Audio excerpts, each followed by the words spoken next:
కూడా నేచర్లో ఉన్నది ఏదైనా కూడా సైక్లిక్ ప్రాసెస్ అనేది చక్కగా అమర్చబడి ఉంది.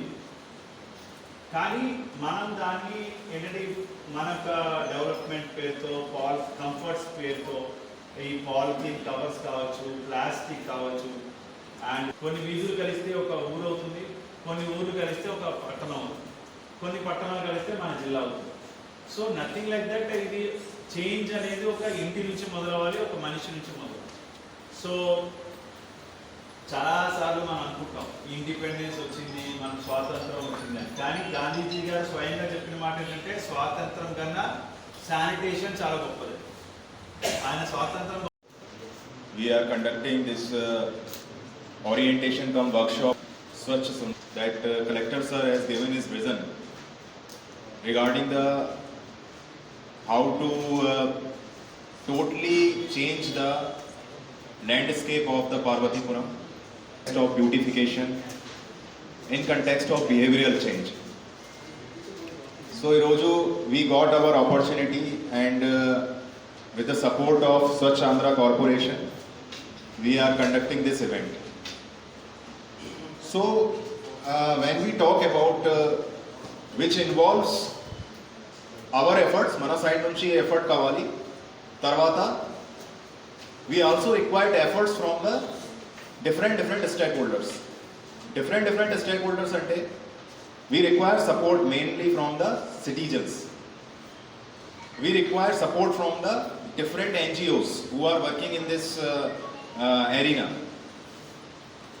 who are working in this field.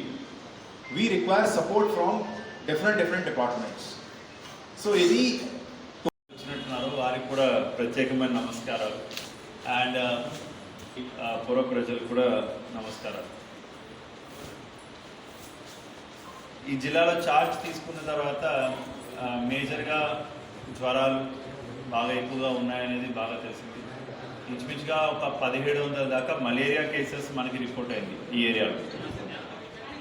And dengue cases కూడా ఈ జిల్లా రాగానే మాకు డెంగ్యూ కేసెస్ కూడా బాగా ఎక్కువగా మెడికల్ ఆఫీసర్స్ రిపోర్ట్ చేశారు.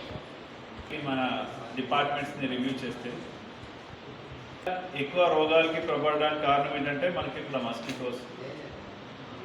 ఈ మస్కిటోస్ బ్రీడింగ్ ఎక్కువగా ఉంది. దానివల్ల అన్ని చోట్ల ఈ దోమలు విస్తారంగా ఉండడం, ఫైలేరియా, మలేరియా, ఇంకా చికెన్ గున్యా ఇలాంటివి అన్ని రకాల రావడానికి కారణం, ఈవెన్ డెంగ్యూ కూడా డే టైంలో కారణం ఏంటంటే mosquitoes, water logging and improper sanitation. So ఇది మేము వెంటనే స్వచ్ఛ అదేమంటారు పారిశుద్ధ్య పక్షోత్సవాలు అని చెప్పి కొంత ట్రై చేసాము. బట్ మళ్ళీ వర్షాలు పడ్డాయి, మళ్ళీ అది కొంచెం కంటిన్యూ చేస్తూనే వచ్చాం. కొంత యాప్రాన్స్ ఇవ్వడం జరిగింది, వాళ్ళకి మానిటర్ చేయడం జరిగింది. ఉంటాయి, అది పూర్తిగా మనం నివారించలేము, కానీ మ్యాక్సిమం మన వంతు ప్రయత్నం అయితే చేయొచ్చు. తర్వాత జట్టు వారి సంస్థకి ఒకసారి అంటే మామూలుగా మున్సిపాలిటీని బాగా చేయాలి, మున్సిపాలిటీ ఎక్కడ ఇంటికి వెళ్ళినా కూడా మా వైఫ్ కానీ మా ఇంట్లో ఫ్యామిలీ మెంబర్స్ కానీ పార్వతీపురం ఇంకా బాగాలేదు అంటే సహజంగా అందరూ ఏంటంటే పార్వతీపురం అంటే ఒక ఇమేజ్ బాగుండాలి. అంటే ఇంటికి వెళ్ళినా కూడా మీరు ఏం చేస్తున్నారు పార్వతీపురం కానీ కూడా మనం అడుగుతుంటారు. అంటే ప్రతి ఒక్కరికి ఏంటంటే పార్వతీపురం అంటే కొంచెం ఒక నీట్గా ఉండాలి అనే ఒక ఫీలింగ్ ఉంటుంది ప్రతి ఒక్క ఊర్లో, ఒక సిటిజన్కి ఉంటుంది. మన పరిసరాలు బాగుండాలని, అందంగా ఉండాలని అనుకుంటాం, బట్ దాని వైపుగా మనం ప్రయత్నం చేయము.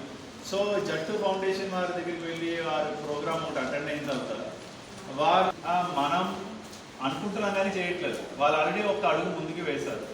సో అలాంటి సంస్థలు ఇంకా అంతమందిని మనం కలుపుకొని, లయన్స్ క్లబ్ ఉన్నారు, రోటరీ క్లబ్ ఉన్నారు, సత్యసాయి ఆర్గనైజేషన్ ఉన్నారు, ఇంకా చేస్తున్నారు మన జిల్లాలో.